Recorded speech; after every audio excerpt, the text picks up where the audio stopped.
નમસ્કાર દર્શક મિત્રો, ગુજરાતી ભાષાની નંબર 1 ચેનલ ડીડી ગિરનારના કૃષિ દર્શન ફોન ઇન લાઈવમાં હું કૃપા ત્રિવેદી આપ સૌનું હાર્દિક સ્વાગત કરું છું. દર્શક મિત્રો, ડાંગર એટલે કે ચોખા એ આપણા કૃષિ ક્ષેત્રમાં અગત્યનો ધાન્ય વર્ગનો પાક છે. ચોખામાંથી બનતી વિવિધ વાનગીઓ અબાલ વૃદ્ધ સૌ કોઈને પ્રિય હોય છે. તો સાથે જ અક્ષત કહેવાતા આ ચોખા ધાર્મિક રીતે પણ અનેરું મહત્વ ધરાવે છે. આ ચોખા એટલે કે ડાંગરની ખેતી દ્વારા ખેડૂતો વિપુલ પ્રમાણમાં આવક મેળવીને સમૃદ્ધ બની રહ્યા છે. તેમ છતાં જો આ આટલા અગત્યના એવા ડાંગરના પાક વિશે યોગ્ય માહિતી દરેક ખેડૂતને મળે તો ઉત્તમ ગુણવત્તાવાળું ઉત્પાદન પ્રાપ્ત કરીને આપણા કૃષિપ્રધાન અર્થતંત્રને વધુ વેગવંતું કરી શકાય તેમ છે. તો મિત્રો, આજના આપણા ફોન ઇન લાઈવ કાર્યક્રમમાં આપણે વાત કરીશું ડાંગર પાકમાં લેવાની થતી કાળજી વિષય પર. આ વિષય પર આપના તરફથી પ્રશ્ન આવકારે છે. પ્રશ્ન પૂછવા માટે અમારા ફોન નંબરની નોંધ કરી લઈશો. અમારા ફોન નંબર છે 079 2685 3814 અને 079 2685 3816. આપ જ્યારે પણ અમને ફોન પર પ્રશ્ન પૂછો ત્યારે ટીવીનો અવાજ ધીમો રાખશો કે જેથી કરીને અમે આપના પ્રશ્નને સારી રીતે સાંભળી શકીએ. તો મિત્રો, ડાંગરના પાકમાં લેવાની થતી કાળજી આ વિષય પર વિગતવાર માહિતીને માર્ગદર્શન આપવા માટે વિષય નિષ્ણાત તરીકે બે મહાનુભાવ આપણી સાથે ઉપસ્થિત છે. એમનો પરિચય કરાવું તો મારી બાજુમાં બેસેલા છે ડૉક્ટર MB પરમાર સર, કે જેઓ સંશોધન વૈજ્ઞાનિક અને વડા તરીકે મુખ્ય ચોખા સંશોધન કેન્દ્ર આણંદ કૃષિ યુનિવર્સિટી નવાગામ ખાતે ફરજ બજાવે છે. સાથે છે ડૉક્ટર DJ કાચા સર, કે જેઓ મદદની સંશોધન વૈજ્ઞાનિક તરીકે મુખ્ય ચોખા સંશોધન કેન્દ્ર આણંદ કૃષિ યુનિવર્સિટી નવાગામ ખાતે ફરજ બજાવે છે. નમસ્કાર. નમસ્કાર. આપ બંનેનું કૃષિ દર્શન ફોન ઇન લાઈવ અને સ્ટુડિયોમાં હાર્દિક સ્વાગત છે. ડાંગરના પાકમાં લેવાની થતી કાળજી આ વિષય પર અમે આપની પાસેથી ઘણી બધી માહિતી મેળવીશું. આપણા દર્શક મિત્રો પણ ફોન પર એમની સમસ્યાનું સમાધાન મેળવશે. તો કાર્યક્રમના પ્રારંભમાં એક જ પ્રશ્ન કે આપણા રાજ્યની વાત કરીએ તો ડાંગરનો પાકનું શું મહત્વ છે? વિશ્વની અડધા ઉપરાંત વસ્તીને પોષણ પૂરો પાડતો ડાંગરનો દાણો જે છે એ જીવનનો દાણો તરીકે ઓળખાય છે. ભારત દેશ વિશ્વમાં ડાંગરના વિસ્તારની દ્રષ્ટિએ પ્રથમ સ્થાન ધરાવે છે અને ઉત્પાદનની દ્રષ્ટિએ દ્વિતીય સ્થાન ધરાવે છે. રાજ્યની વાત કરું તો ગુજરાત રાજ્યની અંદર 8 થી 8.5 લાખ હેક્ટર વિસ્તારની અંદર ડાંગરનું વાવેતર થાય છે અને 20 લાખ ટન જેટલું ડાંગરનું ઉત્પાદન મળે છે, જે રાજ્યના કુલ ખાદ્યાન્નના 27% જેટલો હિસ્સો ધરાવતું હોવાથી ડાંગરનું રાજ્યની અંદર જે છે આર્થિક રીતે પણ ખૂબ જ મહત્ત્વ રહેલું છે. જી સર, ખૂબ જ પ્રાથમિક માહિતી ખૂબ જ સચોટ રીતે આપી. ડૉક્ટર કાચા સર, ડાંગરના પાકની વાત કરી રહ્યા છે તો એની અંદર મુખ્યત્વે કઈ કઈ એવી બાબતો છે કે જેનું ખાસ ધ્યાન રાખવું જોઈએ, કાળજી રાખવી જોઈએ? સૌ પ્રથમ તો ડાંગર પાકમાં આપણે જોઈએ તો જમીન તૈયારીથી લઈને કાપણી સુધી આપણે જુદા જુદા 6 સ્ટેપ કહીએ કે 6 પિલાર કહીએ કે જેનું આપણે વૈજ્ઞાનિક ઢબે ધ્યાન રાખવાથી આપણો જે ઉત્પાદન છે, જે ખેડૂત મિત્રો ઉત્પાદન મેળવે છે એમાં થોડો વધારો કરી શકે છે. જેમ કરીને સૌથી પહેલું આવે છે કે જમીન તૈયારી, કે જમીન તૈયારી ધરુવાળિયું હોય, મુખ્ય ખેતર હોય તો એ બંને જમીન હંમેશા ધરુવાળિયાની જમીન ભરભરી અને પાણીનું નિયમન થઈ શકે એવી હોવી જોઈએ. ત્યારબાદ મુખ્ય ખેતરની જો વાત કરીએ તો મુખ્ય ખેતર હંમેશા નિંદામણ મુક્ત હોવું જોઈએ. પાણીનું જે લેવલ કહીએ કે જે પાણીનું લેવલ હંમેશા 2 થી 5 સેન્ટીમીટર રાખવું જોઈએ. ત્યારબાદ જે તે ખેડૂતના વિસ્તારને અનુરૂપ યોગ્ય જાતની પસંદગી આવશે. જાત પસંદગી બાદ આવશે વાવેતર પદ્ધતિ છે, વાવેતર સમય છે, રોપણીની પદ્ધતિ છે અને ત્યારબાદ જ્યારે આગળ જઈએ ત્યારે ચોથું પગથિયું અથવા તો ચોથું જે પિલાર કહીશું એ આવશે પોષણ વ્યવસ્થાપન, કે જે ખૂબ જ અગત્યનું છે, જેમાં આપણે ખેતી ખર્ચનો ઘટાડો કરી શકીએ છીએ અને જરૂરિયાત મુજબ આપવાથી આપણા ઉત્પાદનમાં આપણે વધારો કરી શકીએ છીએ. ત્યારબાદ આવશે નિંદામણ નિયંત્રણ અને સાથે સાથે આવશે છઠ્ઠું અને રોગ અને જીવાતનું નિયંત્રણ. આમ કુલ મળીને 6 જે પગથિયા કહીએ કે જે 6 પિલાર કહીએ એનું નિયમન કરવાથી પાયાની બાબતો છે કે જેનું ખાસ વ્યવસ્થાપન યોગ્ય રીતે થવું જોઈએ, ખાસ કાળજી લેવાવી જોઈએ. અત્યારે આપણી સાથે વાસદાથી બિપિનભાઈ પટેલ ફોનલાઈન પર જોડાયા છે. હેલો. હાજી નમસ્કાર. બિપિનભાઈ નમસ્કાર. હા, હેલો. હાજી બિપિનભાઈ, ટીવી નો અવાજ બંધ કરીને ફોન પર પ્રશ્ન પૂછો. હા, નમસ્કાર. હેલો. હાજી, અમે સાંભળી શકીએ છીએ. આપનો પ્રશ્ન જણાવો. એક દાંડી ભાત રોપ્યું છે ડાંગરનું, તો એમાં જે ગ્રોથ થવો જોઈએ તે થતો નથી, એનું શું કારણ? જી, ચોક્કસથી આપણે વિષય નિષ્ણાતને વિનંતી કરીએ કે આપની આ સમસ્યા વિશે માર્ગદર્શન આપે. નમસ્કાર બિપિનભાઈ. આપનો પ્રશ્ન ખૂબ અગત્યનો છે. હવે જ્યારે આપ એક દાંડી જાતરનું રોપાણ કરો છો ત્યારે ખાસ જે છે કે વાંસદા વિસ્તારમાં આપ વરસાદ આધારિત રોપાણ મને લાગે છે કે અપનાવ્યું હશે અને એમાં એક ચીપો આપણે રોપતા હોઈએ છીએ એટલે આપ વર્ષોથી આ પદ્ધતિ અપનાવતા હશો. તેમ છતાં જે છે ખાસ અગત્યની બાબત જે છે કે ડાંગરની રોપણી પહેલાં જે લીલો પડવાશ જે કરવો જોઈએ એનું ખાસ ધ્યાન રાખવું જોઈએ. તો આ જે બાબત છે એ ખાસ અગત્યની છે. હાલમાં જે વરસાદ ખેંચાતા જે પરિસ્થિતિ ઊભી થઈ છે તેના લીધે પણ જે છે એ ફૂટની માત્રા ઘટેલી જોવા મળેલ છે. તો તે માટે પણ આપ ઝીંક સલ્ફેટ જે કહેવાય પૂરતી ખાતર રૂપે આપીને પણ આ જે પ્રશ્નનું નિવારણ કરી શકો છો. જંબુસરથી ગોરધનભાઈ રાણા અત્યારે આપણી સાથે ફોન લાઈન પર જોડાયા છે. હલો. હા, નમસ્કાર બેન. જી નમસ્કાર. કૃષિ દર્શન ફોનીલામાં આપનું સ્વાગત છે. આપનો પ્રશ્ન જણાવો. હા બેન, હું જંબુસર તાલુકાના શ્રીગામથી બોલું. હા જી બોલો. પ્રશ્ન એવો છે કે ડાંગરની દાંડીમાં જે કંટી આવે એ પોસાતી નથી. એટલે એનું શું કારણ હોય છે કે એ જાણું છું. બોલો સર, શું કહેશો? સૌ પ્રથમ તો બહુ ખૂબ જ સારો પ્રશ્ન છે. ડાંગરની કંટીમાં જે પોચ રહેવાની છે કે દાણા ખાલી રહે અને આપણે સામાન્ય રીતે ખેડૂતની ભાષામાં પોચ કહેતા હોઈએ તો જ્યાં સુધીના મોટા ભાગના કિસ્સાઓમાં કે જ્યારે પેનિકલ કે જે કંટીમાં દાણા ભરાવાની આપણે જે કહીએ છીએ કે પોલિનેશન થતું હોય એ ગાળામાં વરસાદ આવવાને લીધે અમુક ઘર ખાલી રહે. આજે આપણે ખેડૂતની ભાષામાં કહીએ તો એ ઘર ખાલી રહે છે. એટલે આ પ્રશ્ન આમ જોઈએ તો જાજે ભાગે ક્યારેક જ કોઈ એવી જાતોમાં જોવા મળે છે. બાકી જે આપણી કંટી હોય છે આખી ખાલી નથી રહેતી, માત્ર એક બે ઘર કે એવી રીતે ખાલી હોય છે. એટલે આ જે કોઈ રોગ કે એવો જીવાત નથી, આ માત્ર એક ડાંગરમાં જે કન્ટિન્યુઅસ પ્રોસેસમાં આપણે કુદરતી જે વરસાદ કે સંકળાયેલો હોય ત્યારે જ આવું બને છે અને દર વર્ષે નથી હોતું.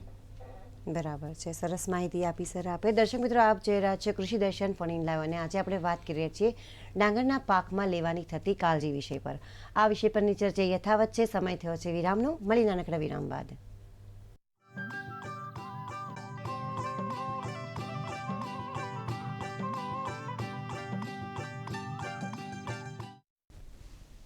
દર્શક મિત્રો, વિરામ બાદ ફેરવાર આપ સૌનું હાર્દિક સ્વાગત છે. આપ જોઈ રહ્યા છે કૃષિ દર્શન ફોન લાઈવ.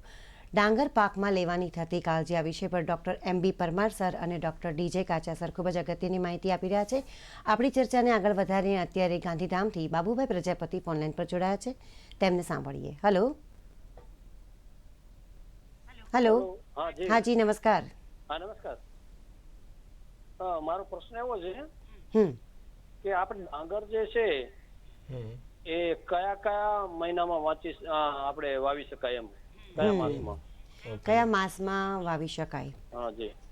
બરાબર છે. હા બાબુભાઈ, ડાંગર આમ તો વાવેતર માટે જો ધરુવાડિયાની વાત કરીએ તો મે એન્ડથી લઈ અને આપણે જૂનના પ્રથમ પખવાડિયા સુધીમાં તમે ધરુવાડિયું નાખી શકો. અને મુખ્ય આપણા મધ્ય ગુજરાત વિસ્તારમાં જે ડાંગરનો પાક કહેવાય એની ફેર રોપણી તમે જુલાઈ પ્રથમ વીકથી લઈને જુલાઈના ચોથા વીક એટલે કે ચોથા અઠવાડિયા સુધીમાં શક્ય હોય તો પૂર્ણ કરવી. અને વિશેષમાં જો એમાં ઉમેરું તો ખૂબ જ સારો પ્રશ્ન છે કે કેવા સમયે વાવેતર કરવું. જ્યારે જો તમારે મજૂર અથવા કોઈ કુદરતી આપદાને હિસાબે સમયસર વાવણી ન થઈ શકે તો જે મેં વાવેતર સમય કીધો કે આપણે જુલાઈ માસમાં કરવું જોઈએ, તો આવા સમયે તમે સીધી વાવણીથી પણ ડાંગરની ખેતી કરી શકો છો. અને જે આપણો શરૂઆતનો ડાંગરની ફેર રોપણીનો જે મજૂરી ખર્ચ છે એની બચત કરી શકશો. તો હા, તમને કહેવાનું હતું કે ડાંગરનો યોગ્ય સમય છે જે વાવેતરનો ધરુવાડિયા માટે આપ એપ્રિલ એન્ડથી લઈને મે સુધી છે અને ફેર રોપણી માટે જુલાઈ માસ છે. તો આ સમયગાળામાં તમારી પાસે જે રિસોર્સ કે ઇનપુટ અવેલેબલ હોય એના આધારે તમે યોગ્ય સમયે વાવણી કરવાથી આપણે ધાર્યું ઉત્પાદન મેળવી શકીએ છીએ. બરાબર છે. ડૉક્ટર પરમાર સર, કાચા સાહેબે અગાઉ વાત કરી એમાં જણાવ્યું હતું કે ડાંગરના પાકમાં લેવાની થતી કાળજીમાં અગત્યના 6 મુદ્દા છે. એની અંદર એક અગત્યનો મુદ્દો છે કે જાતની પસંદગી. તો ડાંગરના પાકમાં જાતની પસંદગી કરતી વખતે ખેડૂત મિત્રોએ કઈ કઈ બાબતો એવી છે કે જે ખાસ ધ્યાનમાં રાખવી જોઈએ? ખાસ ખૂબ અગત્યનો પ્રશ્ન છે. ડાંગરની જાતોની પસંદગીની વાત કરીએ તો રાજ્યની જુદી જુદી ખેત હવામાન આબોહવાકીય પરિસ્થિતિ જે છે એને આધારે મુખ્ય ચોખા સંશોધન કેન્દ્ર આણંદ કૃષિ યુનિવર્સિટી નવાગામ દ્વારા પાકવાના દિવસોને આધારે જુદી જુદી જાતો વિકસાવવામાં આવેલી છે, જે ખાસ કરીને વહેલી પાકતી જાતો, મધ્યમ મોડી પાકતી જાતો અને મોડી પાકતી જાતોમાં વર્ગીકૃત છે. જે વહેલી પાકતી જાતો એટલે કે 120 દિવસમાં પાકી જાય, મધ્યમ મોડી પાકતી જાતો 135 દિવસ અને મોડી પાકતી જાતો જે છે એ 135થી વધુ દિવસે પાકતી જાતો છે. ખાસ કરીને જે છે વહેલી પાકતી જાતોનું વાવેતર કરવામાં આવે તો જે છે એ પિયત પાણીની બચત થઈ શકે છે, સાથે સાથે રોગ જીવાત ઓછા આવતા હોવાને લીધે ખેતી ખર્ચ પણ બચી શકે છે અને જે ક્રોપ રોટેશન અપનાવી અને જે અન્ય પાક પણ સારો એવો લઈ શકાય છે. જેમાં ખાસ કરીને વહેલી પાકતી જાતો જે છે એ Mahisagar, GR21 Vatrak, GR18, GR7, GNR6, GR3, GR4 આ જે બધી જાતો છે એ વહેલી પાકતી જાતો છે, જે ઝીણો દાણો ધરાવે છે. અને જાડા દાણા ધરાવતી જાતો જે ગુજરી, GNR3, GR17 આ જે બધી છે એ જાડો દાણો ધરાવતી જાતો છે. મધ્યમ મોડી પાકતી જાતો જે કહીએ તો GR11, GAR13, GAR22, GNR7 આ જે બધી છે એ મધ્યમ મોડી પાકતી જાતો અને ઝીણો દાણો ધરાવતી જાતો છે. જયા જે છે એ જાડો દાણો ધરાવતી જાત છે. હાલમાં નવી વિકસાવેલી GR24 જાત જે છે એ પણ જાડો દાણો ધરાવતી અને વધુ ઉત્પાદન આપતી જાત છે. મોડી પાકતી જાતોમાં જે છે મસૂરી જાત જે છે એ પણ વધુ ઉત્પાદન આપતી જાત છે, જ્યાં પિયત પાણીની સગવડ વધુ હોય અને નદીનો પાણીનો ભરાવો રહેતો હોય અથવા તો વરસાદી પાણી જે ભરાતું હોય તેવા વિસ્તારમાં મસૂરી જાત અનુકૂળ છે. બીજી એક ખાસ અગત્યની વાત કરું કે હાલમાં અમારા નવાગામ મુખ્ય ચોખા સંશોધન કેન્દ્ર દ્વારા જે સુગંધિત જાતો કે જે સુગંધિત દાણો ધરાવે છે અને ખૂબ વધારે ભાવ જેના મળતા હોય છે એવી GR101, GAR14, GR20 અને GAR1 કે આ જે બધી જાતો છે એ સુગંધિત દાણો ધરાવતી જાતો છે. ક્ષારીય વિસ્તાર માટે પણ અનુકૂળ જાતો કે દાંડી, GNR5, GNR2 અને GR23 જેવી જાતો જે છે એ ક્ષારીય વિસ્તાર માટે પણ અનુકૂળ જાતો છે. સાથે સાથે પોષણ મૂલ્ય ધરાવતી જે જાતો છે કે જેમાં ખાસ કરીને GNR4, GNR9 અને જે છે એ GR23 અને સાથે સાથે GR21 પણ જે છે એ પ્રોટીન, ઝીંક અથવા તો લોહ તત્વની રીતે ખૂબ જ સમૃદ્ધ કહી શકાય એવી આ જાતો રાજ્યના જુદા જુદા સંશોધન કેન્દ્રો દ્વારા અને મુખ્ય ચોખા સંશોધન કેન્દ્રના સંલગ્નથી વિકસાવવામાં આવેલી છે. એટલે આ વિવિધ પ્રકારની જાતો છે અને જાતની પસંદગી કરતી વખતે ખેડૂત મિત્રોએ તેમાં જમીનના પ્રકારને વિશેષ બાબતો છે તે ધ્યાનમાં રાખવી જોઈએ. ડૉક્ટર કાચા સર, આપણે જમીનની વાત કરી મેં અત્યારે જ, તો જમીન છે એ કોઈ પણ પાક માટે ખૂબ જ અગત્યનું પાયાનું પરિબળ છે. તો આપણે ડાંગરના પાકમાં છે એ જમીન કેવી હોવી જોઈએ, કેવી રીતે તૈયાર કરવી જોઈએ? ખૂબ જ સારો પ્રશ્ન છે કે ડાંગર પાક માટે આપણે બે સમય જમીન તૈયાર કરીએ છીએ. સૌથી પ્રથમ તો આપણે જ્યારે ધરુવાડિયું નાખતા હોઈએ તો ધરુવાડિયા માટે ખેડૂત મિત્રો હંમેશા તમારું ધરુવાડિયું જેમ કે છાયણાથી દૂર, વાડ પાડ કેમ કે જે ઝાડી ઝાખરા હોય એનાથી દૂર રાખવું જોઈએ. અને મોટા ભાગના ખેડૂતોનું અમે જોતા હોઈએ છીએ તો કે 1 વીઘાનું સળંગ ધરુવાડિયું હોય છે. તો આવું ન કરતાં આપણા ડાંગરના ધરુવાડિયાને 1 મીટર અથવા તમારા ખેતરને અનુરૂપ 1.5 મીટર બાય 10 મીટરની લંબાઈના ક્યારા કરીને જ ધરુવાડિયું કરવું જોઈએ, જેથી કરીને વધારે વરસાદ, ઓછા વરસાદના સમયે આપણા ધરુવાડિયામાં પિયતનું નિયમન કરી શકીએ. સાથે સાથે ક્યારેક કોઈ ક્રોલાટ છે, પીળું પડવું, આવા પ્રશ્નો ખાસ કરીને જ્યારે વરસાદ નહિવત પ્રમાણમાં હોય અથવા ઓછો વરસાદ હોય ત્યારે આપણને આવા પ્રશ્નો જોવા મળતા હોય. તો આ સમયે આપણા વિસ્તારના એકમ વિસ્તારમાંથી પૂરતા પ્રમાણમાં આપણે જોઈતું ધરુવાડિયું મેળવી શકીએ. અને ત્યારબાદ આવે છે મુખ્ય ખેતર.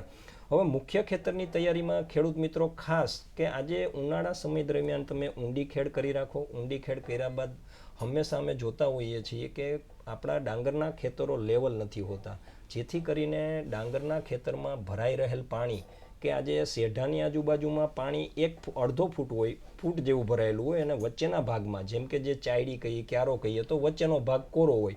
તો જેથી કરીને જે પિયતનું યુનિફોર્મ કે એક સરખું જે વિતરણ છે એ ખેડૂતના ખેતરોમાં જોવા નથી મળતું. તો આ એક અગત્યની બાબત છે કે ખાસ કરીને ફેર રોપણી કરતાં પહેલાં ઘાવલ કરતાં પહેલાં ઉનાળાના સમયમાં ડાંગરના ખેતરને શક્ય હોય તો એક સરખું લેવલ રાખો, જેથી કરીને આપણે યોગ્ય પાણીનું નિયમન કરી શકીએ. અને માત્ર નિયમન જ નહીં, નિયમનની સાથે સાથે આપણે જ્યારે વરસાદ, અત્યારની જે પરિસ્થિતિ છે કે વરસાદની ખેંચ હોય ત્યારે આપણે ક્ષારના પ્રશ્નો ઉપસ્થિત થતા હોય છે, કારણ કે આપણું જમીન લેવલ નથી હોતી. એટલે આ મુખ્ય બાબતો છે કે જે જમીન તૈયારીમાં ધ્યાન રાખવાથી આપણે આપણા ઉત્પાદન ઉપર એક સારું એવું વળતર કે વધારો લઈ શકીએ છીએ.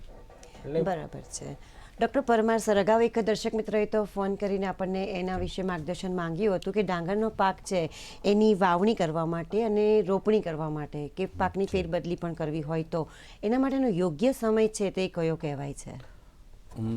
ડાંગરની જે વાવણીની વાત કરીએ તો જેમ મારા કાચા સાહેબે કીધું એ રીતે કે મે મહિનામાં જે છે એ ધરુવાળીઓ તૈયાર કરવું જોઈએ અને મેના છેલ્લા અઠવાડિયા 20મી મેથી જે કહેવાય કે 15 જૂન સુધીમાં જે છે એ ધરુ વાવેતર કરવું જોઈએ.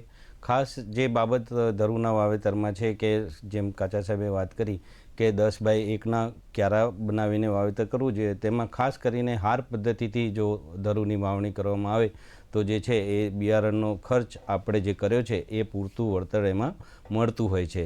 અને જે રોપણીની વાત છે તો ખાસ કરીને જે છે એ ધરુ એ ખૂબ તંદુરસ્ત અવસ્થાએ રોપણી માટે લેવું જોઈએ કે જેનાથી પાક જે છે એ ખૂબ સારો થતો હોય છે. જે માટે જે છે એ 20થી લઈ અને 25 દિવસ સુધીનું જે ધરું છે એ રોપણી માટે ઉપયોગમાં લેવું જોઈએ કે જેથી જુલાઈનું જે જૂનની 20 તારીખ પછીથી લઈ અને જુલાઈની 15 તારીખ સુધી જે છે એ રોપણી કરવામાં આવે તો જે છે એ સમયસરની રોપણી કહી શકાય. અને જેના લીધે જે છે એ મોટાભાગના રોગ, જીવાત, સાથે સાથે નીંદણ અને વરસાદની જે ખેંચ વર્તાવાની જે સમસ્યાઓ છે એ પણ નિવારી અને સારામાં સારું ઉત્પાદન મેળવી શકાય છે.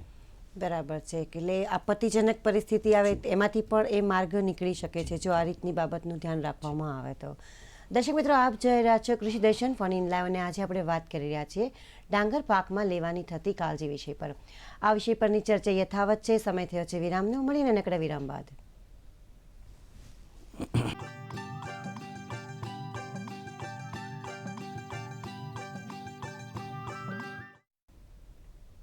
દર્શક મિત્રો, વિરામ બાદ ફરીવાર આપ સૌનું હાર્દિક સ્વાગત છે. આપ જોઈ રહ્યા છો કૃષિ દર્શન ફોન ઇન લાઈવ.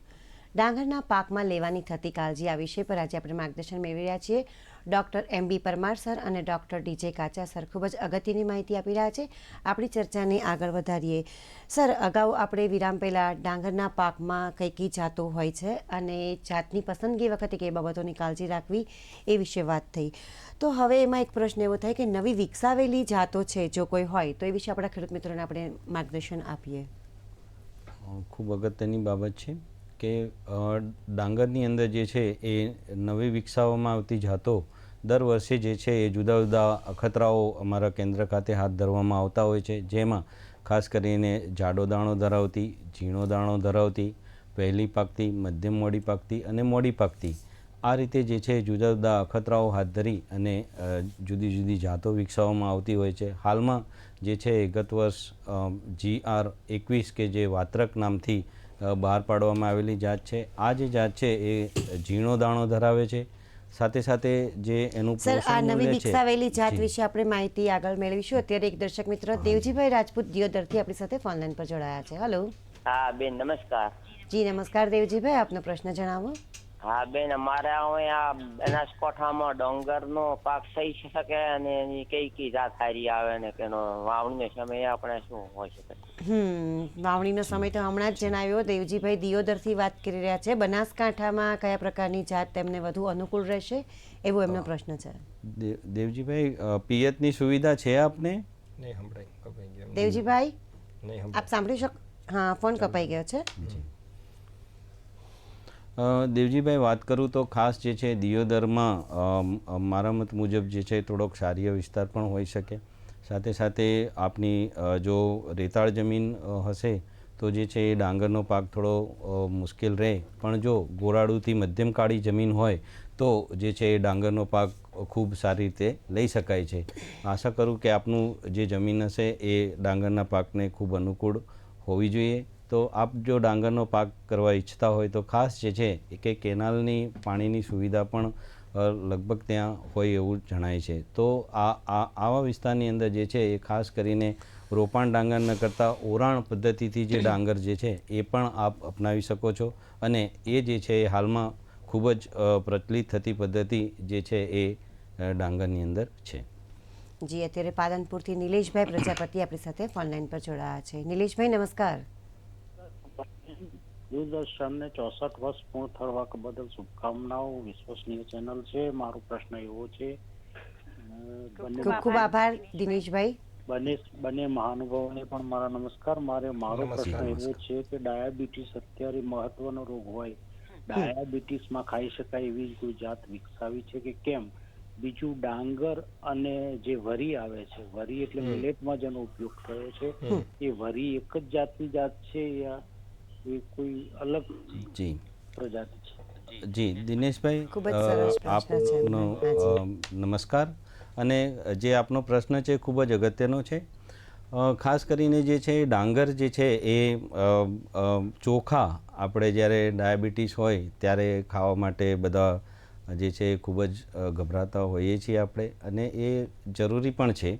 કારણ કે જે છે એ ડાંગરની અંદર કાર્બોહાઈડ્રેટ કે સ્ટાર્ચ જે કહીએ એ ખૂબ જ વિપુલ માત્રામાં હોવાથી જે છે એ તેનું ખોરાક તરીકે મોટાભાગે અપનાવતા નથી હોતા. પણ ખાસ કરીને જ્યારે આપણે ચોખા ખાવા ઈચ્છતા હોય તો જે છે એ બ્રાઉન રાઈસ જે કહીએ કે જે અનપોલિશ રાઈસ કે પોલિશ કર્યા વગરના જે ચોખા છે એ જો આપણે ખાવામાં ઉપયોગ કરીએ તો તેનાથી જે છે એ એક ડાંગરની અંદર જે સ્ટાર્ચનું પ્રમાણ જે જાળવી રાખવા બાબતની જે બાબત છે એમાં ગ્લાયસેમિક ઇન્ડેક્સ એક ઇન્ડેક્સ છે કે જે આ સ્ટાર્ચનું પ્રમાણ આપણને એના ઉપરથી ધ્યાનમાં આવતું હોય છે અને ડાયાબિટીસ માટે અનુકૂળ છે કે કેમ એ આપણે એમાં જાણી શકતા હોઈએ છીએ. તો ખાસ કરીને હાલમાં તો એવી કોઈ જાતો રાજ્યની અંદર વિકસાવવામાં આવેલ નથી, પણ જે છે ખાસ કરીને આ જે અનપોલિશ ચોખા જે કહીએ કે જે પોલિશ કર્યા વગરના બ્રાઉન રાઈસ જે કહીએ એ આપણે ખાવામાં ઉપયોગ કરીએ તો જે છે એ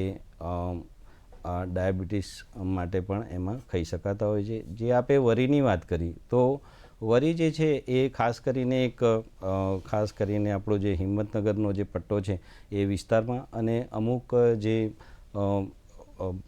પંચમહાલનો જે વિસ્તાર છે ત્યાં આ જે ડાંગર છે એ વરી નામે ઓળખાય છે. અને એ જે છે મોટે ભાગે લાલ દાણો ધરાવતી આ ડાંગર છે. દક્ષિણ ગુજરાતમાં પણ આ જે ડાંગર છે એ થતી હોય છે. તો આ લાલ દાણો ધરાવતી જે ડાંગર છે એ પણ જે ચોખા છે એ પણ જે છે એ વરી તરીકે ખવાય છે. પણ એ પણ જે છે એ હાલમાં જે કહેવાય કે પરીક્ષણમાં એવો કોઈ એનો ડાયાબિટીસ માટે ઉપયોગમાં લઈ શકાય એવો કોઈ પરીક્ષણ નથી. પણ જે છે મેં જે વાત કરી કે ભાઈ અનપોલિશ જે ચોખા છે એ ખાસ ખાવામાં ઉપયોગ કરવા જોઈએ. બરાબર છે. બ્રાઉન રાઈસ છે તે ડાયાબિટીસ માટે થોડા ઘણા હિતકારી સાબિત થઈ શકે છે. ડૉક્ટર કાચા સર, ડાંગરના ધરુવાડિયાની વાત કરીએ તો આપે જણાવ્યું કે ખૂબ જ અગત્યની બાબત છે કે જ્યારે પાયાની કાળજી રાખવાની હોય તો ધરુવાડિયું છે એના વિશે ચોક્કસથી ખેડૂત મિત્રોએ ધ્યાન રાખવું જોઈએ. તો ધરુવાડિયા અને રોપણી એ બાબતે ખેડૂત મિત્રોએ કયા પ્રકારની વિશેષ કાળજી રાખવી જોઈએ? હા, ધરુવાડિયા અને જેમ આપણે આગળ વાત કરી કે ક્યારા બનાવી ચાસ પાડીને કરવું જોઈએ, પણ હવે થોડું એમાં વધારે વાત કરતાં કે વાવેતર માટે વાવેતર પદ્ધતિનો જો અમલવારી જે તે ખેડૂતના પોતાના લોકલ વિસ્તાર મુજબ કે આજે વાવેતર તમે સીધું ડાંગરના બિયારણને કોરેકોરું સીધી વાવણીથી કરી શકો છો ધરુવાડિયામાં. બીજું, ફણગાવેલી બીજ પત્તી, જેમ આપણે કઠોળ ઉપયોગ કરીએ છીએ ડેઈલી ફૂડમાં કે ફણગાવેલા કઠોળ, એવી રીતે આપણે ડાંગરને 12 થી 24 કલાક પલાળી રાખી 12 કલાક દબાવી અને જ્યારે કોઠા ફૂટે કે જે સ્પ્રાઉટેડ કહીએ કે ફણગાવેલું નાખો તો એ ઝડપી સેટ થાય છે. આ બીજી પદ્ધતિ છે. ત્રીજું કે ઝાઝા ભાગના જે બિયારણો છે ખેડૂતો વિશ્વાસપાત્ર સ્થળથી ખરીદી કરતા હોય તો એમને ઝાઝે ભાગે મિક્સચર કે જે અડાઉ છોડવાનો પ્રશ્ન નથી રહેતો. પણ છતાં એક આ ખેડૂતને ખાસ વિનંતી અને આગ્રહ છે કે એમના ડાંગરના ધરુવાડિયાનું વાવેતર કરતા પહેલાં 3% મીઠાના દ્રાવણમાં પલાળી અને જો વાવેતર કરે તો જે ઓપ ટાઈપના છોડવા છે, કોઈ રોગિષ્ટ બિયારણ હોય, રોગિષ્ટ દાણો હોય, કોઈ ઓપ ટાઈપનો દાણો હોય, એ બધા અલગ થઈ જશે ને આપણને શુદ્ધ અને સારું ધરુવાડિયું મળી શકશે. અને એવી જ રીતે આ વાત થઈ ધરુવાડિયાની. હવે જ્યારે મુખ્ય ખેતરની વાત કરીએ તો મુખ્ય ખેતરમાં રોપણી માટેની પદ્ધતિ જો જોઈએ તો એક તો ફેર રોપણી છે અને એની સામે સીધી પદ્ધતિથી વાવેતર એટલે કે ડાયરેક્ટ સીડેડ રાઈસ છે કે જે સીધી ઓરાણ પદ્ધતિ. જેમ ખેડૂત મિત્રો આપણે ઘઉંનું વાવેતર કરીએ છીએ એવી રીતે આ ચાલુ વર્ષમાં જ નવાગામ મુખ્ય ચોખા સંશોધન કેન્દ્ર ખાતેથી એક ભલામણ બહાર પાડવામાં આવેલી છે કે જો ખેડૂત મિત્રો રોપણી કોઈ કારણોસર ડીલે થતી હોય તો મધ્ય ગુજરાતનો ખેડૂત ડાંગરનું વાવેતર સીધી પદ્ધતિ એટલે કે DSRથી કરવું હોય તો પોતાના ખેતરમાં 22 જૂનથી લઈને 7 જુલાઈની વચ્ચે સીધી રોપણી 2 હાર વચ્ચે 30 સેન્ટીમીટરનું અંતર રાખી અને હેક્ટરે, ખાસ ફરીને કહું છું કે હેક્ટરે 50 કિલો બિયારણનો દર રાખવાથી એમને રોપાણ જેટલું ઉત્પાદન અને સારું ઉત્પાદન મળી રહે છે. એટલે કે આજે એક ઓપ્શન જ્યારે મજૂર ન હોય, કુદરતી વાતાવરણ આપણી ફેવરમાં ના હોય ત્યારે એવા કિસ્સાઓમાં આપણી પાસે 2 ઓપ્શન મળી રહે છે કે ખેડૂત પોતે સીધી વાવણી કરી શકે છે અને સામે રોપણી છે. તો જ્યારે રોપણીમાં શક્ય ના હોય તો સીધી વાવણીથી પણ જઈ શકે છે, જેથી કરીને સમયસર રોપણી અથવા તો વાવણી થવાથી જેમ પરમાર સાહેબે વાત કરી કે રોગ જીવાતનો પ્રશ્ન નહિવત રહે છે. પાછળ બીજો પાક લેવો હોય તો એને સમયસર આપણે પાક પદ્ધતિ મેન્ટેન કરી શકીએ છીએ. જેમ કે અમને સમયસર વાવણી હોય તો ખૂબ જ સમયસર સરસ. કાપણી થાય. આ ફેર રોપણી વિશે આપણે વાત કરીશું. અત્યારે સમય થયો છે વિરામનો. દર્શક મિત્રો, મળીએ એક નાનકડા વિરામ બાદ.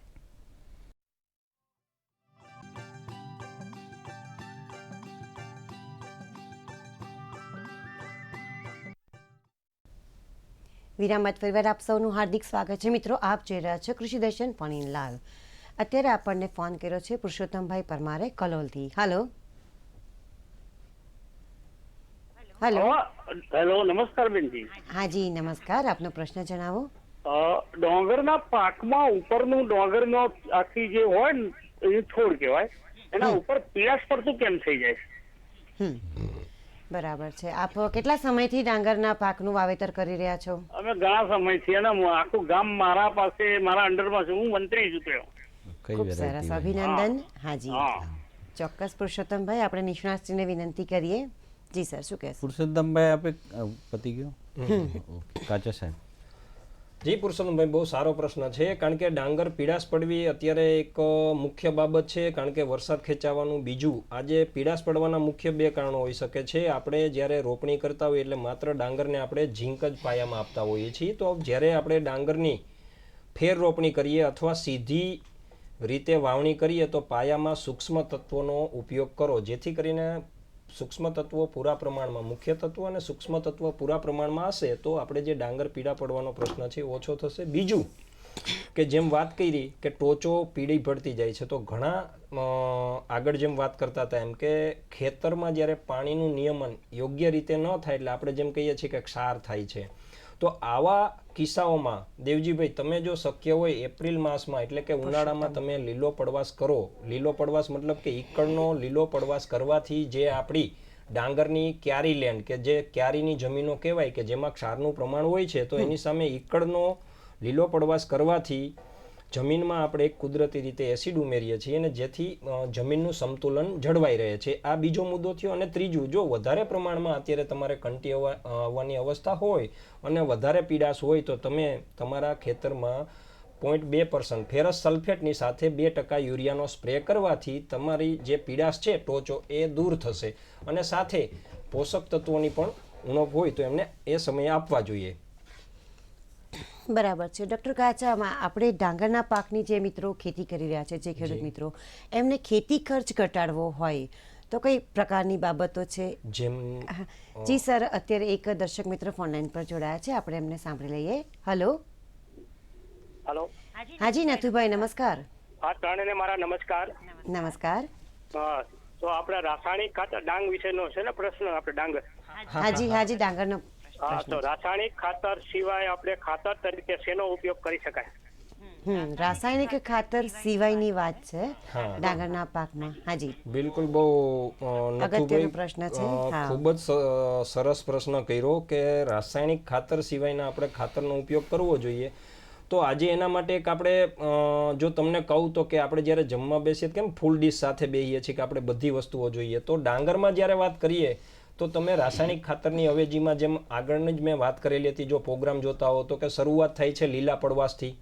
આપણે ટૂંકમાં સંકલિત પોષણ વ્યવસ્થાપનમાં જવું જોઈએ કે ઉનાળા દરમિયાન તમે લીલો પડવાશ કરો, ત્યારબાદ પાયામાં છાણિયું ખાતર સારું કોહવાયેલું, છાણિયા ખાતરની અવેજીમાં તમે દિવેલીનો ખોળ છે, દિવેલી ખોળની અવેજીમાં વર્મી કમ્પોસ્ટ છે, ત્યારબાદ જ્યારે માન્ય અમુક જેમ કે GSFC કે જેમના કમ્પોસ્ટો આવે છે, અથવા ખેડૂત મિત્રો જાતે કમ્પોસ્ટ તૈયાર કરીને આવી રીતે જે જૈવિક સોર્સો છે એનો તમે પાયામાં ઉપયોગ કરવાથી આપણે જે રાસાયણિક ખાતર ઉપરની નિર્ભરતા છે એને ઘટાડી શકીએ. અને એથી વિશેષ કે સૌથી પાયાની બાબત કે તમે આજે મારી એક તમને વિનંતી છે અને કહેવાનું છે કે ડાંગર પાક કરતા હો અથવા તો કોઈ પણ પાક કરતા હોય વર્ષ દરમિયાન, તો વર્ષમાં એકવાર તમારી જમીનની ચકાસણી કરાવો. તમારી જમીનની ચકાસણી કે જેનો પૃથ્થકરણના રિપોર્ટ કે જે આપણે કહીએ એનાલિસિસના રિપોર્ટના આધારે તમે તમારી જમીનને ઓળખી શકશો અને એને અનુરૂપ તમારી જમીનને તમે ઓળખતા હશો તો તમારે કેટલા પ્રમાણમાં જૈવિક ખાતરો વાપરવા અથવા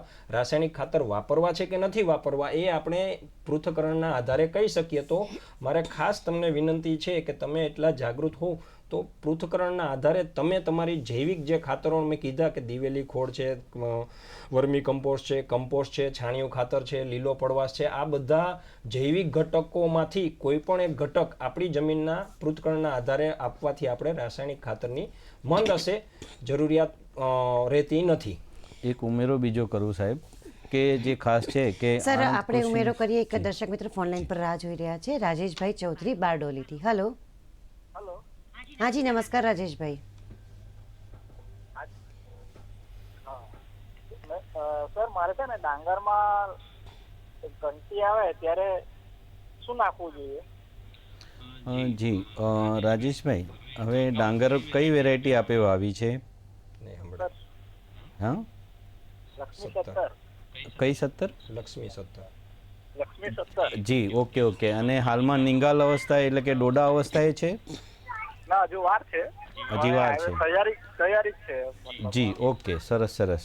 તો ખાસ જે છે કે હાલમાં વરસાદ ખેંચાયેલો છે અને જે છે એ હમણાં વરસાદ પડવાની સંભાવના પણ જણાય છે. તો આપણી જે ડાંગર છે એ ખૂબ જે કહેવાય કે અગત્યના સ્ટેજ ઉપર છે અને જે માટે જે છે આપણે જે ભલામણ કરેલી છે ડાંગરની જુદી જુદી જે પોષણ વ્યવસ્થાપન કે જેમાં ખાતર જે છે એ પાયામાં ને ફૂટ અવસ્થાએ અને ત્યારબાદ જે છે એ ડોડા અવસ્થાએ જે છે એ ખાતર આપવાનું હોય છે. પાયામાં જે છે એ 100% ફોસ્ફરસ અને ઝીંક સલ્ફેટ અને 40% જે છે નાઇટ્રોજન આપવાનું હોય છે. ફૂટ અવસ્થાએ જે છે 40% નાઇટ્રોજન આપવાનું હોય છે અને ત્યારબાદ જે છે એ ડોડા અવસ્થાએ જે કહેવાય કે જે જીવ પડવાની અવસ્થા, આ અવસ્થાએ જે છે એ 20% જેટલો નાઇટ્રોજન આપવાનો હોય છે. તો આશા કરું કે આપે જે છે આ પ્રમાણે જ અગાઉ આપ્યું હશે ખાતર અને એ પ્રમાણે હવે જોવા જઈએ તો આપે જે છે એ 20% જે કહીએ કે વીઘે 10 કિલો જેટલું જે છે એ યુરિયા અથવા તો જે કહેવાય કે એનું ડબલ ગણી અને એમોનિયમ સલ્ફેટ જે છે એ આપી શકો છો. દર્શક મિત્રો, આપ જોઈ રહ્યા છો કૃષિ દર્શન ફોન ઇન લાઈવ અને આજે આપણે વાત કરી રહ્યા છીએ ડાંગરના પાકમાં લેવાની થતી કાળજી વિષય પર. આ વિષય પરની ચર્ચા યથાવત છે. સમય થયો છે વિરામનો. મળીને નાનકડા વિરામ બાદ.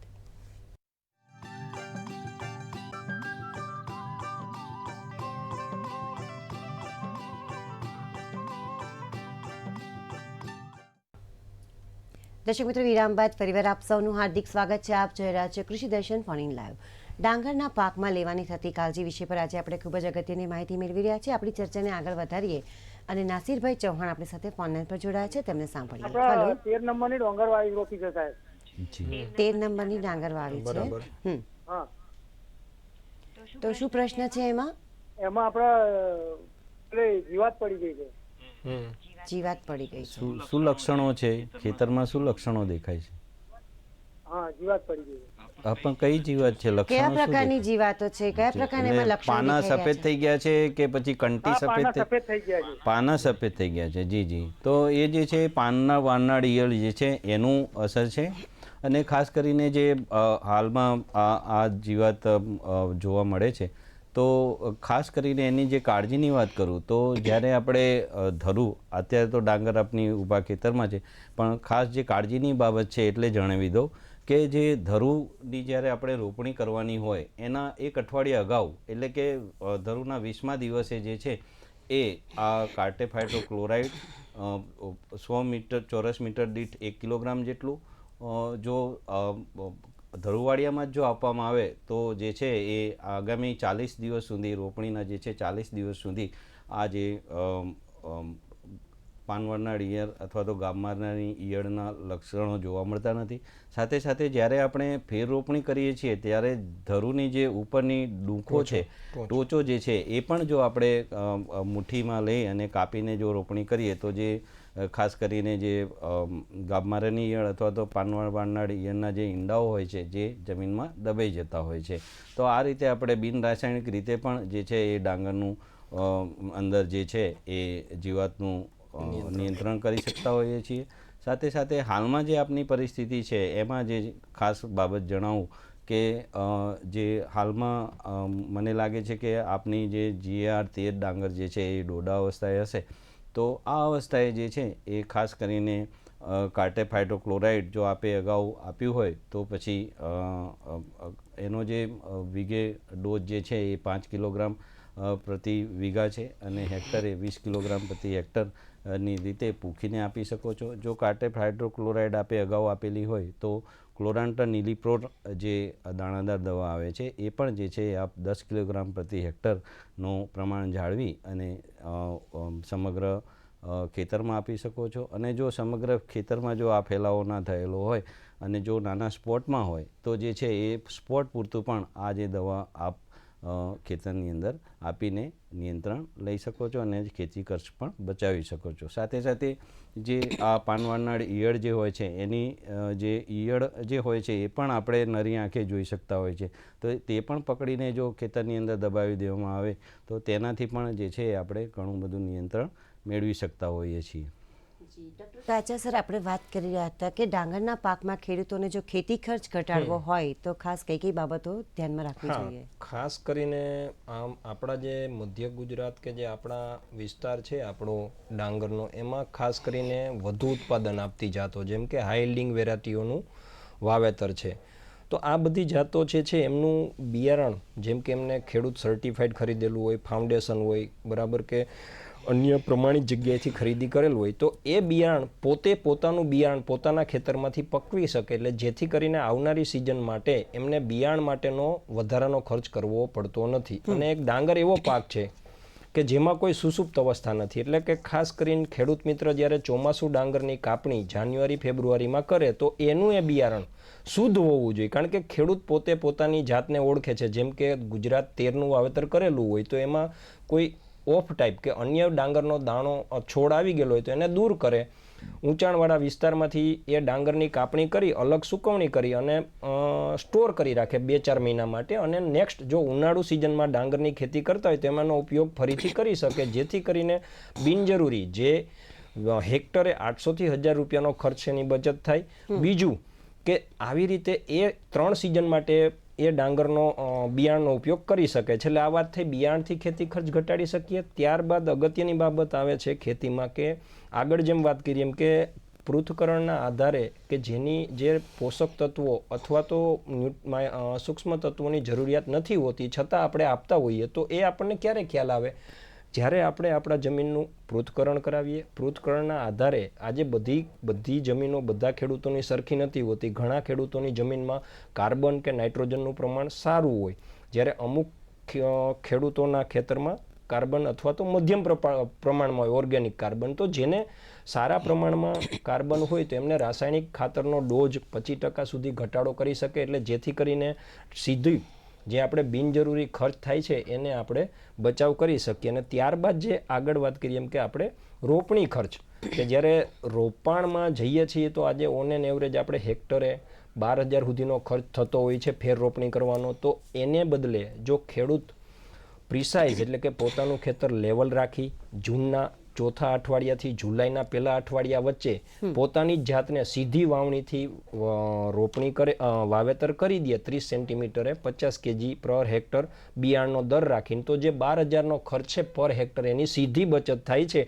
અને એને આજે ખેડૂતને એક ખાસ કહી કે જે ખેડૂત મિત્રો સીધી પદ્ધતિથી વાવેતર કરતા હોય તો એમને પોતાનું ખેતર ડાંગરમાં 2 ખેડૂત જોડે જોડે હોય, એક ખેડૂતે રોપાણ કરેલું ને એકે ઓરાણ કરેલું, તો બંને ખેતર એમને ઓરાણ કરેલી ખેતર એમને એટલું સારું નહીં લાગે, પણ ફૂલ અવસ્થા, ધીમે ધીમે કંટી અવસ્થા અને પાકટ અવસ્થા એ બંને ખેતર આ સરખા બધી જ લાગશે. બાબતો જો ધ્યાનમાં રાખે તો ખેતી ખર્ચ ઘટાડી શકાય છે. બિલકુલ ઘટાડી શકાય. અને સીધો એક વિસ્તારની દ્રષ્ટિએ જોઈએ તો આપણા વિસ્તારમાં 7.5 થી 8 લાખ હેક્ટર વિસ્તારનું વાવેતર થાય છે. જો ખૂબ જ એક હેક્ટરે આપણે 10,000 કે 12,000 ખર્ચ બચાવીએ તો એ તો એ ઘણો બધો સરવાળે મોટી દેશ માત્રા- લેવલે કેવડી માત્રામાં આજે ખેતી ખર્ચ જે છે એની અંકુશ કે નિયમન અંકુશ કે લાવીને નિયંત્રણ ફાયદો થઈ શકે છે. ખેડૂતને થઈ શકે છે. જી, અત્યારે ગોધરાથી નટવરસિંહ સોલંકી આપણને ફોન કરેલો છે. હાલો.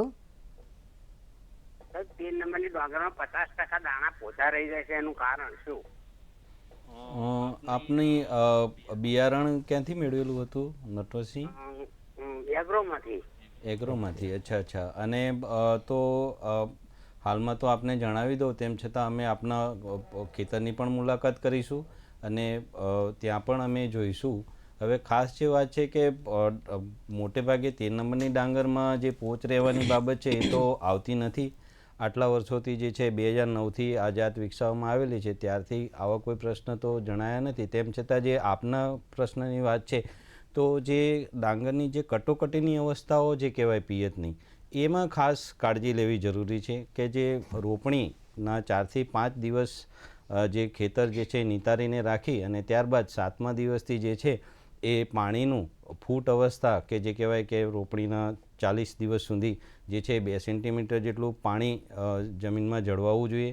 અને ત્યારબાદ જે છે એ જે કહેવાય જીવ પડવાની અવસ્થા કે જે 70મા દિવસથી શરૂ થતી હોય છે, તેમાં પણ જે છે એ પિયતનું જે પાણી છે એ મોટે ભાગે 5 સેન્ટીમીટર જેટલું પ્રમાણ જાળવી અને જે દાણા ભરાવાની અવસ્થા છે ત્યાં સુધી રાખવું જોઈએ અને ત્યારબાદ પાકટ અવસ્થાએ પાણી નિતારવું જોઈએ. તો આ જે કટોકટીની અવસ્થાઓમાં ખાસ જે આ ફૂલ સમયની જે બાબત છે ત્યારે જે છે કે જે જીવ પડવાની અવસ્થા કે 70મા દિવસે ની જે પરિસ્થિતિ છે ત્યારે જે છે આપણું ખેતર ભેજ મુક્ત હોવું જોઈએ નહીં. તો આ જે બાબત છે ખૂબ જ અગત્યની બાબત છે કે જે ડાંગરના ઉત્પાદનમાં સીધી અસર કરે છે. તો આ જે પાણીની જે લભ્યતા છે એ આ જે અવસ્થા છે કે જે ડોડા અવસ્થા કે જીવ પડવાની અવસ્થા અને કંટી ભરાવાની અવસ્થા, તે દરમિયાનમાં ખૂબ જ અગત્યની પાણીની જરૂરિયાત ડાંગરના પાકમાં રહેતી હોય છે. બરાબર છે સર. અત્યારે દસક્રોઈથી વિનોદભાઈ ઠાકોરે આપણને ફોન કરેલો છે.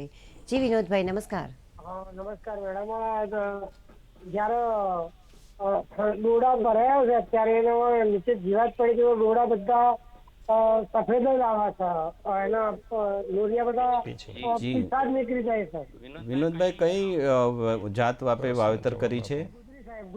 ગુજરીનું વાવેતર કર્યું છે. અને જી, તો મોટે ભાગે તો શું છે કે મેં આપે આગળ જે વાત કરી પાનવડના ડિયરમાં, એ જ પ્રશ્ન આપને પણ ઉપસ્થિત થયો છે. હવે ખાસ જે એમાં બાબત છે કે જ્યારે આ ગાભમારાની ઈયળનો પ્રશ્ન ઉપસ્થિત થતો હોય તો ખાસ જે બાબત છે કે ભાઈ આપણું જે ખેતર જે છે એ ઉનાળામાં ખૂબ ઊંડી ખેડ કરેલું હોવું જોઈએ. કારણ કે જેટલી ઊંડી ખેડ હશે તો પાકના જે જડિયા છે એ પણ વીણી લેવા જોઈએ. અને એ જે છે એ ખૂબ જ અગત્યની બાબત છે કારણ કે ગાભમારીની ઈયળના જે કોસેટા છે એ જમીનમાં પણ જડિયાની અંદર રહેતા હોય છે અને એમાંથી જે છે એ પુખ્ત બની અને પછી જે છે ઈંડા મુક્તિ હોય છે. તો આજે ગામમારાની ઈયળની મેં જે વાત કરી આગળ કે ધરુવાળિયાથી જે છે એ કાળજી લેવી ખૂબ જ અગત્યની છે કે જે અને ત્યારબાદ જે છે એ જ્યારે આપણે રોપાણ કરીએ ત્યારે પણ પાયામાં જે છે એ આ કાર્ટેફાઇટોક્લોરાઇડ 20 કિલોગ્રામ પ્રતિ હેક્ટર અથવા તો ક્લોરાન્ટા નીલીપ્રોડ જે છે એ 10 કિલોગ્રામ પ્રતિ હેક્ટરની રીતે આપવું જોઈએ. હવે જ્યારે આપના ઊભા પાકમાં આ પ્રશ્ન ઉપસ્થિત થયો છે, પણ જે છે આપની મને લાગે છે કે રોપણી જે છે એ થોડી મોડી હોવી જોઈએ કારણ કે અત્યારે હાલની જે પરિસ્થિતિ છે એમાં જે ગુજરી ડાંગર જો સમયસરની રોપણી હશે તો હાલમાં તો જે આ સપ્ટેમ્બરના અંત સુધીમાં તો ગુજરી પાકટ અવસ્થાએ પણ આવી ગયેલી ખેતરોમાં જોવા મળે છે. તો ખાસ જે છે મોડી રોપણી પણ આમાં એક ભાગ ભજવો એવું જણાય છે. તો સમયસરની રોપણી જે છે એ પણ ખૂબ અગત્યની બાબત. એટલે વાવેતર વાવણીનો સમય જે છે એ જળવાય એ ખૂબ જ જરૂરી છે. અત્યારે ખેડાથી ભીખાભાઈ સોલંકી આપણને ફોન કરેલો છે. Hello madam. હાજી નમસ્કાર. હવે અમારે પ્રશ્ન એવો છે કે ફટેરા નાખવા છતાં ઈયળ પડવાનું કારણ શું? કઈ વેરાયટી છે આપની ભીખાભાઈ? ગુજરી છે. ગુજરી છે. અને કઈ ઈયળ જણાય છે? પાનવાળી. પાનવાળનાળી ઈયળ જણાય છે. અને ફટેરા આપણે કયા સમયે નાખી છે? લગભગ 40 દિવસે નાખ્યું. હવે 40 દિવસે પહેલા નાખ્યું, હવે નાખ્યું છે? હવે નાખ્યું. હાજી હાજી, કોઈ બહુ ચિંતા ના કરશો. પાનવાળનાળી ઈયળ છે, હમણાં નાખ્યું હશે તો નિયંત્રણમાં આવી જશે. જી.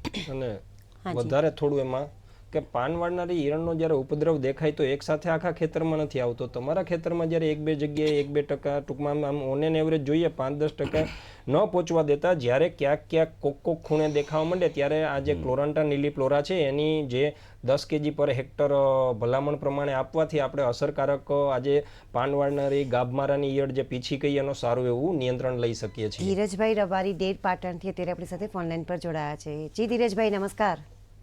હવે આજે કૃપાબેન દૂરદર્શનનો સ્થાપના દિવસ છે. દૂરદર્શને જે આપ્યું છે મારા ખ્યાલથી એક ટીવી માધ્યમ તરીકે બીજા કોઈ ચેનલે આપ્યું નથી અમને દર્શકોને. એ માટે દૂરદર્શનને ખૂબ ખૂબ શુભેચ્છા, અને દૂરદર્શનની સાથે તમામને ખૂબ ખૂબ શુભેચ્છા, અને આપણા ડીડી ગિરનારને પણ આ તબક્કે ખૂબ ખૂબ શુભેચ્છા. ખૂબ ખૂબ આભાર ધીરજભાઈ. અને કૃષિ દર્શનની આખી ટીમને પણ ખૂબ ખૂબ ધન્યવાદ. જી, મારો પ્રશ્ન એ છે કૃપાબેન કે ડાંગરના પાકમાં કોઈ રોગ આવે તો એના કાળજી લેવા માટે, અને ખાસ કરી ઓર્ગેનિક રીતે કોઈ. હેલો. જી, હવે ધીરજભાઈ, આપનો ખૂબ અગત્યનો પ્રશ્ન હતો કે જે ડાંગરના પાકમાં રોગ જીવાત અટકાવવાની જે કાળજીઓ, એમાં ખાસ જે મેં વાત કરી કે ઉનાળામાં જે ઊંડી ખેડ એ ખૂબ જ અગત્યની બાબત છે. સાથે સાથે જે ઊભા પાક દરમિયાન જે છે સેઢાપાડા એ ચોખ્ખા હોવા એ ખૂબ જ અગત્યની બાબત છે. સાથે સાથે જે અમારા કાચા સાહેબે વાત કરી કે લીલો પડવાશ, જે લીલો પડવાશ ઈકડનો જો કરવામાં આવે તો ડાંગરની વૃદ્ધિ ખૂબ જ સારી થતી હોય છે, અને જે મોટાભાગના રોગ સામે પડકાર કરતી હોય છે. સાથે સાથે જે અગત્યની બાબત છે કે રોગ પ્રતિકારક જાત, તો આ જે રોગ પ્રતિકારક જાત જે છે એ સીધી રીતે જે છે એ ડાંગરના રોગો અને જીવાતના નિયંત્રણમાં અગત્યનો ભાગ ભજવતી હોય છે, કે જે એક મોટા અગત્યનું સ્ત્રોત જે કહી શકાય કે આ રોગ પ્રતિકારક જાતો, જેમાં ખાસ કરીને જે વહેલી પાકતી જાતો, અમારી મહીસાગર જાત જે છે એ આપને વાત કરું કે મોટાભાગના જે રોગો છે એની સામે પ્રતિકારક છે, સામે જીવાત સામે પણ એટલી જ આ પ્રતિકારક જાત છે. તો જ્યાં ઓછા પાણીએ અથવા મર્યાદિત પાણીએ વાવેતર કરવાનું હોય અને આવી જો વહેલી પાકતી મહીસાગર જેવી જાત જો વાવેતર કરવામાં આવે તો જે છે એ આપને ખરેખર રોગ અને જીવાતનું નિયંત્રણ મેળવી શકે. જી, પરમાર સાહેબ અને ડૉક્ટર કાચા સાહેબ, આપ અહીં પધાર્યા અને અમારા દર્શક મિત્રોના વિષય પર ખરેખર ખૂબ જ અગત્યની માહિતી આપી, એ માટે આપ બંનેનો ખૂબ જ આભાર. નમસ્કાર. દર્શક મિત્રો, આજે આપણે ડાંગરના પાકમાં લેવાની થતી કાળજી વિષય પર ડૉક્ટર MB પરમાર સર અને ડૉક્ટર DJ કાચા સર પાસેથી ખરેખર ખૂબ જ અગત્યની માહિતી મેળવી. ડાંગરના પાકનું વધુ ગુણવત્તાસભર ભરપૂર ઉત્પાદન લો એવી શુભકામનાઓ સાથે રજા લઈએ પહેલાં આપ સૌને આગામી શુક્રવારના કૃષિ દર્શન ફોન ઇન લાઈવનો વિષય જણાવી દઈએ. આગામી શુક્રવાર તારીખ 22/9/2023 શુક્રવારે સાંજે 5 વાગે આપ જે વિષય પર પ્રશ્ન પૂછી શકશો એ વિષય છે શાકભાજીની રક્ષિત ખેતી. દર્શક મિત્રો, તારીખ, વિષય અને સમય ફરી વખત નોંધી લેજો. તારીખ 22 સપ્ટેમ્બર 2023 સાંજે 5 વાગે વિષય છે શાકભાજીની રક્ષિત ખેતી. તો મિત્રો, ફરી મળીશું કૃષિ દર્શનના નવા કાર્યક્રમમાં. ત્યાં સુધી આપ જ્યાં પણ રહો, સુખી, સફળ અને સ્વસ્થ રહો એવી શુભકામનાઓ સાથે રજા લઈએ. નમસ્કાર.